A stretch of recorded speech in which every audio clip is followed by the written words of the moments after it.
მამისათა, დაცისათა, დასულისაწმინდისათა, ჩვენთან არის მერტ. უფალმა დაგლოცოთ ქრისტეს მიერ მოსაყვარებლო. მე სიყვარულს გისურვებთ ერთმანეთში. ღვთისას მე მოთმინებას და მე ალბათ უფრო მოსმენას ერთმანეთისას. ჩვენი ცხოვრება მით უმეტეს დღევანდელი არ არის იოლი და ურთულოს პერიოდში ადამიანები ნელ-ნელა ამჟღავნებენ იმ არასწორ თვისებებს და საქციელებს, რაც ადამიანისთვის შეუფერებელია და მიუღებელია. აბა რატო ქვია ჩვენ ადამიანები და რატომ არის ცხოველი, ხო? უნდა განსხვავდება. ამიტომ მე ვხედავ, რომ უკვე ძალიან ბევრი ადამიანი, ნაცნობი, ახლობელი, აი ფეხბურთში ჩაბმულია. უფრო ეს არადამიანურს უფრო მიუყვებიან, ვიდრე ადამიანური გზით მოდიან. ამით დადიან და მიდიან. და ამიტომ არის, რომ ჩვენ თუ რაღაცნაირად ცოტა მაინც არ ვისწავლეთ მოთმინება, არ ვისწავლეთ პატიება, არ ვისწავლეთ სიყვარული და ზოგადად თუ როგორ უნდა ვემსახუროთ ადამიანებს, არ გამოვა არაფერი. უბრალოდ ძალიან გაგვიჭირდება. დღევანდელ სახარებაში იქნა წაკითხული ეს ხუმათეს ახარებლის სახარება, განღვეულის განკურნება ქვია, თუმცა უკამახარებელი ამას უფრო აღნიშნავს და აღწევს უფრო ფართოდ ესე ვთქვათ.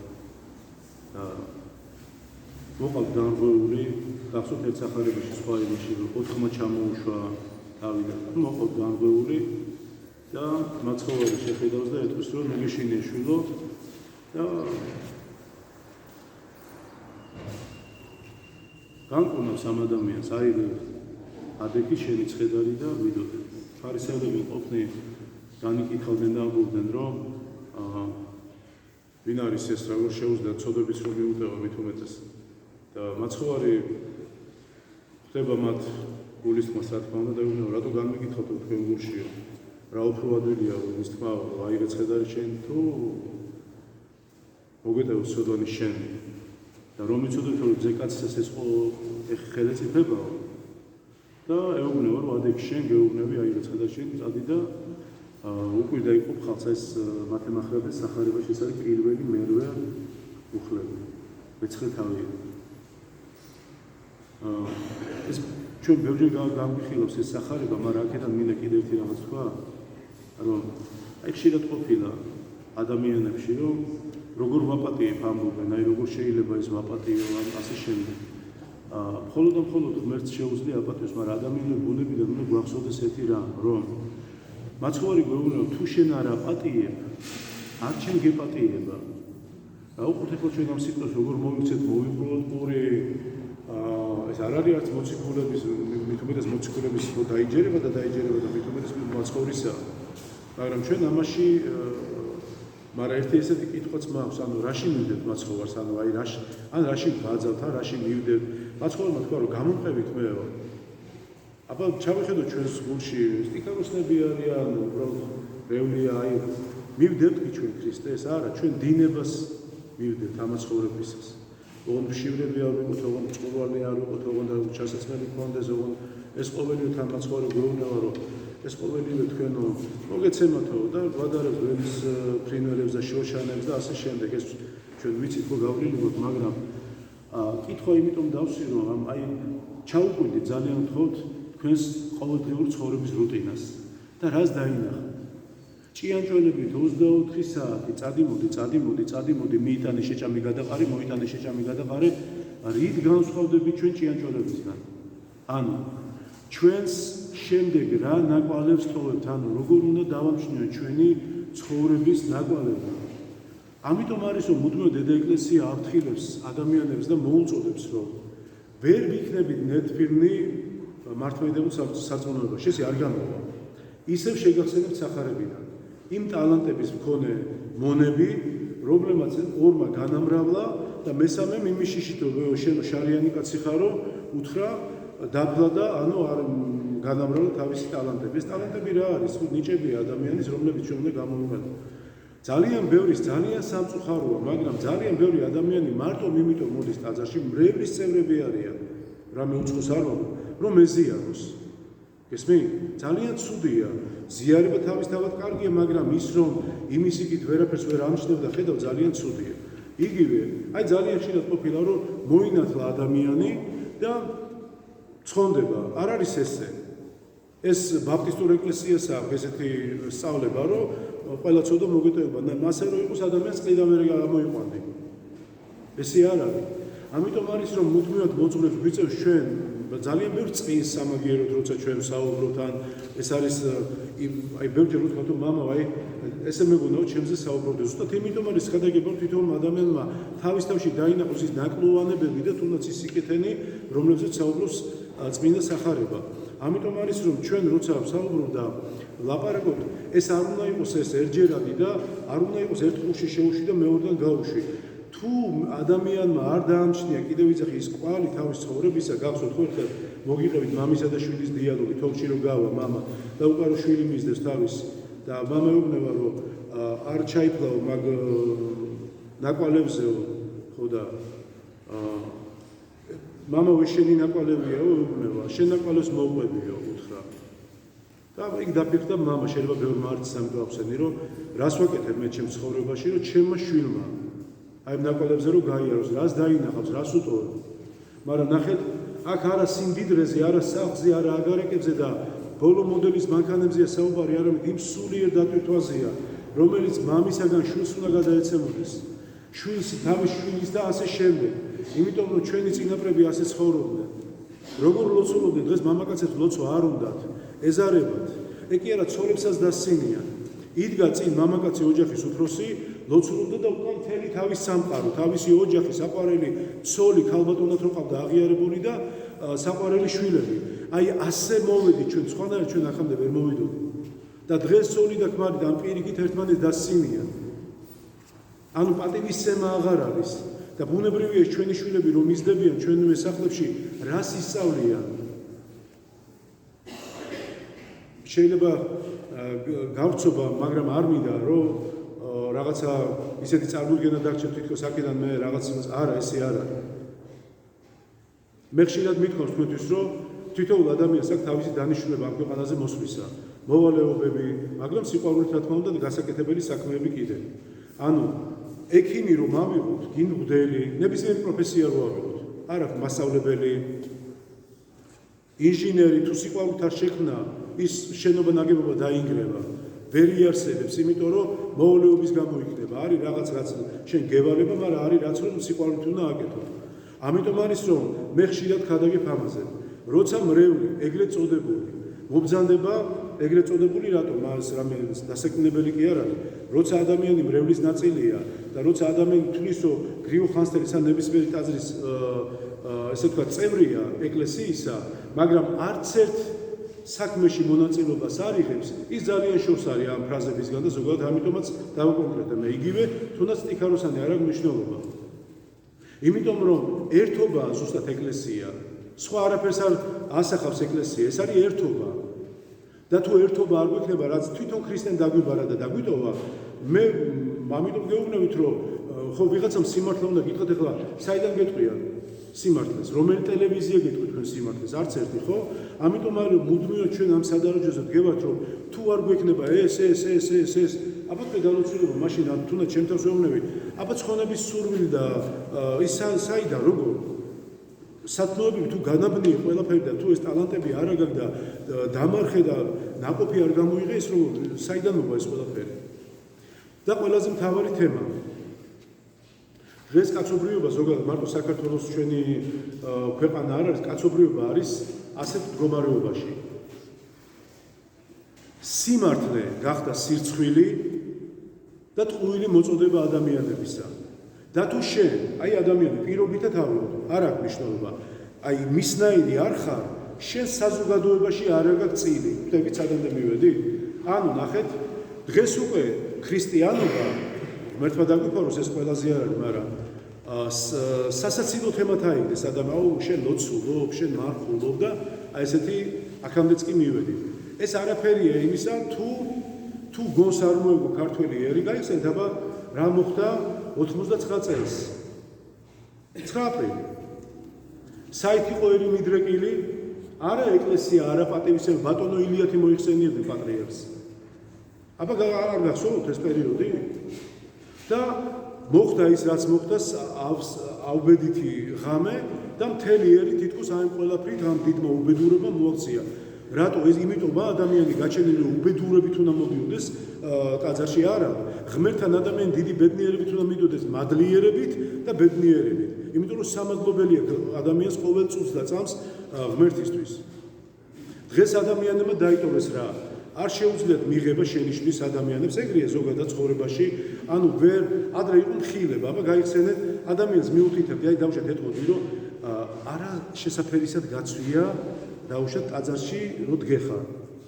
ის ადამიანი დაიმორჩილდა და გაიყვანდა და ეკითხავდა ხა ძალიან მეც საკმაოდ დიდი წლებია რა დედა ეკლესიის წიაღში ვარ 30 წელი მაინც და კითხავდა როგორ მოვიცე დღეს გავედე უბრალოდ და ვინმეს რაღაც უთხარი უბრალოდ სწავლების დონეზე შეიძლება გაგიყვანოს და კარგი ნატყები შემოხვიდე ან დაგიპადიეს თუ სარმე ხო მიმღებლობა ჩვენ აღარ აქვს ანუ ვერ ვიღეთ ანუ ვერც ახლობლიცას ვერც ოჯახის წევრისას გონია რომ ყველამ ჩვენ უნდა გვისმინოს და თვითონ აი მსგავსი რაღაცები და ძალიან ცუდ მდგომარეობამდე მივედით ეხლა რატომ მინდა ამის თმა დროა გონს მოვეგოთ და დროა რომ ერთმანეთს ვასწავლოთ სიყვარული ისწავლება დამიჯერეთ ისწავლება სიყვარული იმიტომ რომ მარტო გადამდები კი არ არის სიყვარულით როცა ადამიანს ვერ გააკეთებინებ უფრო ძალდატანებით ვერე ეს ყველაფერი შეიძლება სიყვარულით გააკეთებინა და მე ვიტყოდი რომ თუ ჩვენ დღეს არ გვექნება წილი ქრისტესთან მით უმეტეს საიქიო სასწავლებლებში ფიზიკურად არ იქნება ჩვენი ყოფნა აი დღეს ერთხელაც გავიმეორებ შეიძლება ბევრჯერ თქვი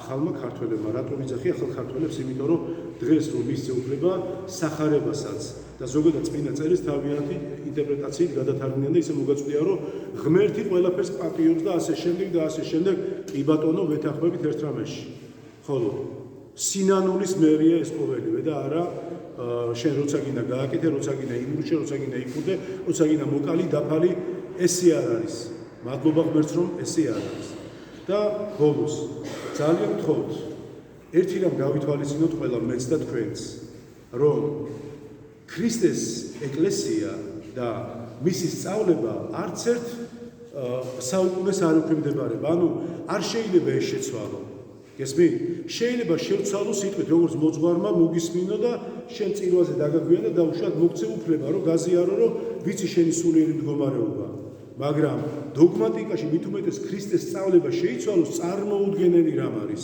ეს დედამიწა აღარ იარსებებს ანუ ქოქოზე აღარ დარჩება ხვდებით მაინც რატომ დგას ეს დედამიწა და ეს ცოდვილი სამყარო რატომ არსებობს მის სიყვარულზე და მის აი ამ უდიდეს წყალობაზე ვარ დამოკიდებული და როცა ჩვენ ასე საუბრობთ და ვლაპარაკობთ უნდა გვახსოვდეს ერთი რამ რომ რა თქმა უნდა ყველაფერი სიყვარულით უნდა ვაკეთოთ მაგრამ ამ ყველაფერთან ჩვენ მოგწევ უფალმა ცნებები მამა კახაბერს ვარ მოუწია ჩვენს უფალმა მოგწევ 10 მცნება არ გაიხადო სხვა ღმერთიო ხო გეუბნება ანუ ერთ ღმერთს ეცით აყვანი ანუ იმ ჭეშმარიტ და მოყვება მე იქ არ მოიდომოს ხვისი ცოლი ხვისი შვილი ჩაიხედეთ აქ თქვენ გულებში გადახედეთ ხოლმე ხშირად 10 მცნება წაიკითხეთ ოღონ ისე არ წაიკითხოთ მოვალეობის და გულებში ჩაიხედეთ რამდენ მამაკაც ხვისი ცოლი მოძდომი ან ქალს ხვისი მეზობლის ქმარი და ასე შემდეგ ჩვენ არაფერი კი ბატონო მობძანდით ჩაგვაბარეთ აღსარება და წაბძანდით ვარა სად მიუდიხართ ეს მით უმეტეს ჯვარდაწერილები ღვთის რისხვას ნახეთ რატო ვიზახი გითხრა არ იქურდო გითხრა რომ პატივი შენს მამას და დედას თუ გინდათ ღეგზელი იყო და არ იყო დაწყევლილი ახლა მაჩვენეთ ადამიანები რომლებიც აი ამ 10 მცნების თუნდაც აი რა ჩამოთვალე იცავენ დღეს დედის აი რომ ჩემ დროს არ ვიცი ვინც დიდები ხარ დედის თვალზე ცრემლი შეგვიმჩნია ქვეყანას გადავწვავდით რომ დედაჩემს თვალზე ცრემლი ხონდა და რა ხდება ბიჭებო გოგოებო რა ხდება ნუ თუ ესე დაატმუნე ჩობლის კულტი და პიროვნება რომ დღეს დედას აღარ ეძახიან სამარცხვინოთ მიაჩნიან და მამას აღარ ეძახიან აქაც სასჯელი თქვენ უფლისგან ეს ჩემგან და ვინმე მოძღვისგან არა წეულიც იქნება ყოველი ესეთი ადამიანი, ვინც დედას არ დაუძახებს და მამას ეს გაუგონარი რაღაცა არის. ამაზე დიდი კერძის თაყვანისცემა გინახავთ სადმე? ამაზე დიდი მკრეხელობა გინახავთ, რომ ქალოთი მიმართავენ და სახელით მიმართავენ?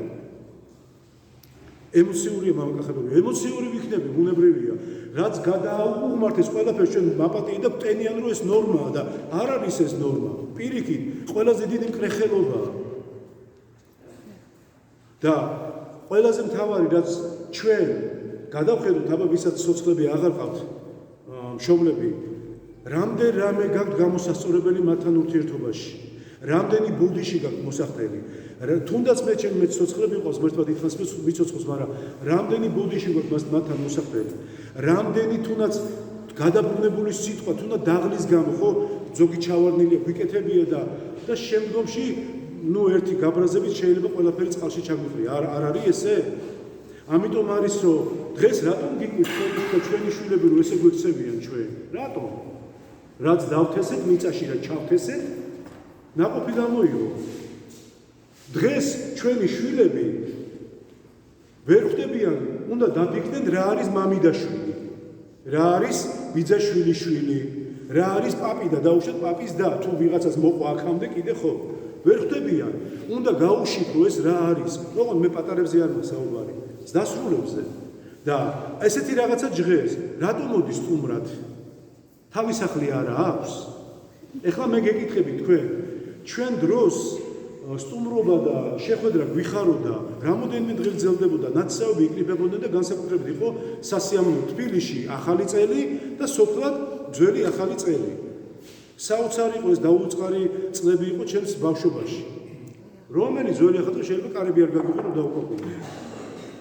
ნახეთ სადამდე მივედით და ბოლოს მშობლების ყველაზე დიდი შეცდომა, რაშიც ისინი ეუბნებიან თავის შვილებს, ადრეც მithვამს, რომ მე ყველაზე დიდი მეგობარი ვარ შენი, მე ჩემი შვილის მეგობარი რო ხარ, მეგობარზე მეც რო გააკეთებ, ამას რა თქმა უნდა დამტკიცება, მაგრამ როგორ ახარ მეგობარი, თუ მეგობარი ხარ, მაშინ იმიტომაც არის სახელობით უგეძახის. და ბოლოს ასე იტყვია ხო, მამაო, სად შემეშალა, სათავეში შეგეშალა, სათავეში თუ წყალი დაბიძურდა, ბოლომდე წყალი ბიძურ წყალს ამოიღებს. იმიტომ რომ შენ როცა აი მე მაგალითად სკოლებში მშობლებმა, ჩვენი შვილების მშობლებმა რა მიიღეს იცი ერთხმად?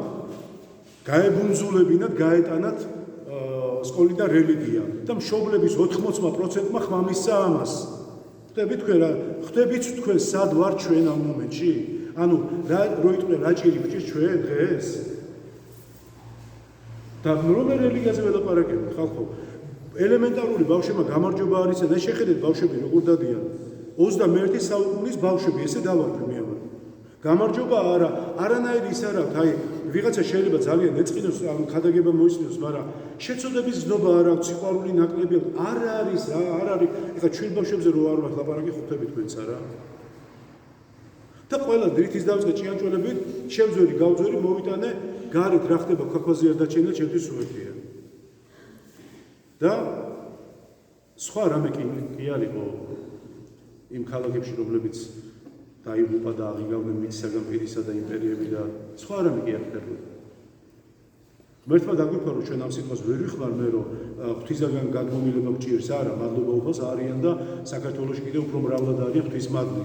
მაგრამ სურათი ავსახე მე რა მდგომარეობაში ვარ ჩვენ და მე ერთხელ ერთ უთხარი მეკითხები მაგას მამაო გვეშველება რა მე როცა შენ ელემენტარული პასუხისმგებლობა არ გაგაჩნია ადამიანური მოქალაქეობრივი საერთოდ შორს ხარ ყველაფრისგან და აბსოლუტურად შენ ისხლიტავ ასეთ ამებს მე მეკითხები ჩვენ რა გვეშველება საკუთარ თავს კითხოთ ილია ჭავჭავაძის ჩვენ ვის რა გაუკეთეთ რა დაუშავეთ ერთი ცრემლიც კი ამით ვამთავრებ ერთი ცრემლიც კი ვიღაცას რო ვადინეთ ჩვენ უსამართლოდ ამასაც კი ამას კი არა თქვენ წარმოიდგინეთ ესეთი დიდი მამები ბასილი დიდი და სხვათა შორის იმას აქვს ერთ-ერთ ნიკოლოსელს და ასე შემდეგ რომ ცხოველსაც კი დაუმსახურებლად ხო როცა ცხოველი იმას მეტყველება არ აქვს და იმ სათითაო ცრემლებს იტყვის უფალი რატომ იმიტომ რომ ეს დაჩაგვრა იმათი ვინ შენზე ბევრად უძლურია და შენზე ესე ვთქვათ პატარა არა მარტო ასაკით არამედ ზოგადად რა ამიტომ არის რომ ქრისტიანობა დიდი სიბრძნეა ან ხარ ბრძენი ქრისტიანი ან საერთოდ ხო სულელი იგივე აქ გაწყვეტის ვარიანტია რა 5 სულელი აღმოჩნდა 5 კიდე ბრძენი და ვიყოდო ბრძენი არ მინდა უფალმა დაგვიწყო